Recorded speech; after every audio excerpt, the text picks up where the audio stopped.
Hi hello welcome to Renu and Vinnu. నేను మీ విన్నుని. ఎలా ఉన్నారు అందరూ? కరోనా మళ్ళీ పెరిగిపోతుంది అంటున్నారు, సెకండ్ వేవ్ అంటున్నారు. అందరూ జాగ్రత్తగా ఉండండి. ప్లీజ్ మాస్క్ వేసుకోండి. అవసరం లేకపోతే బయటకు వెళ్ళొద్దు. ఒకవేళ వెళ్తే మాస్క్ అండ్ శానిటైజర్ యూజ్ చేయండి. సోషల్ డిస్టెన్సింగ్ పాటించండి. రెసిపీ స్టార్ట్ చేసేద్దామా?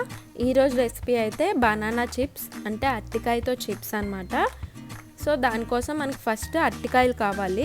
మనకి మామూలుగా రోజు దొరుకుతాయి కదా, అంటే కూరకు వాడుకుంటాం. ఆ అరటికాయలు అయితే ఈ రెసిపీకి పనికిరావు. చిప్స్కి వేరేగా అరటికాయలు దొరుకుతాయి మార్కెట్లో. మనకి చిప్స్ కోసం అని అడిగితే ఇస్తారు. సో అలాగా అరటికాయలు తీసుకొని దాన్ని శుభ్రంగా క్లీన్ చేసుకొని ఇలాగా స్లైసెస్లా చేసుకోవాలి.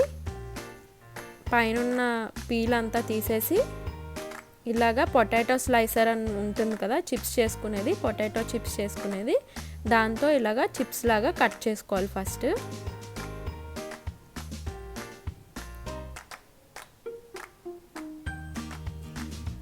సో ఇలా కట్ చేసుకొని సైడ్ని పెట్టుకోవాలి. మనకి ఈ చిప్స్ కోసం ఫస్ట్ ఒక 1 గ్లాస్ ఆఫ్ వాటర్ తీసుకొని అందులో ఒక 1.5 to 2 spoons of salt add చేసుకొని దాన్ని బాగా మిక్స్ చేసుకొని పక్కన పెట్టుకోవాలి. నెక్స్ట్ మనకి ప్యాన్ మీద కొంచెం వెడల్పుగా ఉండే గిన్నె తీసుకొని అందులో ఆయిల్ యాడ్ చేసుకోవాలి. అది బాగా హీట్ అవ్వాలన్నమాట. ఒక్కసారి హై ఫ్లేమ్లో పెట్టి బాగా హీట్ అవ్వాలి. ఆ తర్వాత చిప్స్ని ఇలాగా ఒక్కొక్కటిగా తీసుకొని యాడ్ చేసుకోవాలి. నాకు ఆయిల్ అనేది ఇక్కడ హై హీట్లో ఉంది, చూసారు కదా, అందుకే ఇలా వేయగానే బబుల్స్ లాగా వస్తున్నాయి.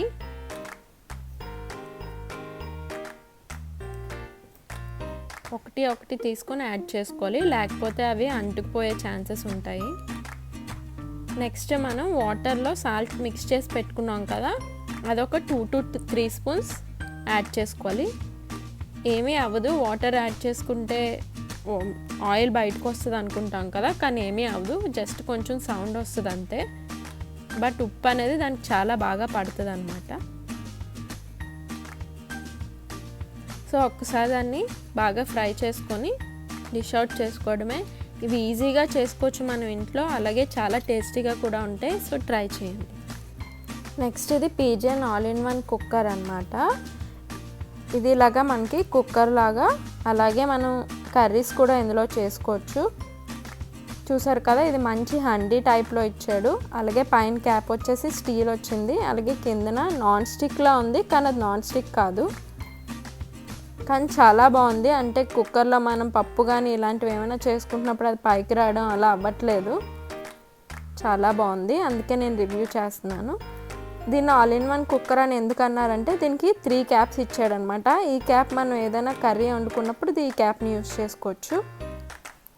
సో ఇందులో కూర కూడా చాలా బాగుంటుంది. నెక్స్ట్ ఈ క్యాప్ ఇచ్చాడు ఎందుకంటే మనం రైస్ కుక్ చేసుకోవాలన్నా లేదన్నా ఏదైనా వెజిటేబుల్స్ బాయిల్ చేసుకోవాలన్నా ఇది బాగా యూజ్ అవుతుంది. ఇది కూడా క్యాప్ మనకి ఫిట్ అవుతుంది అన్నమాట. సో మనం ఏదైనా వాటర్ తీస్తున్నప్పుడు అది పడిపోద్ది అని లేకుండా ఈజీగా చేసుకోవచ్చు. చూసారా, ఇలాగనమాట. చాలా బాగుంది ఈ కుక్కర్. ఎవరికైనా కావాలంటే ట్రై చేయొచ్చు. Thank you for watching. అలాగే ఇప్పటివరకు సబ్స్క్రైబ్ చేసుకోకపోతే సబ్స్క్రైబ్ చేసుకోండి. బాయ్.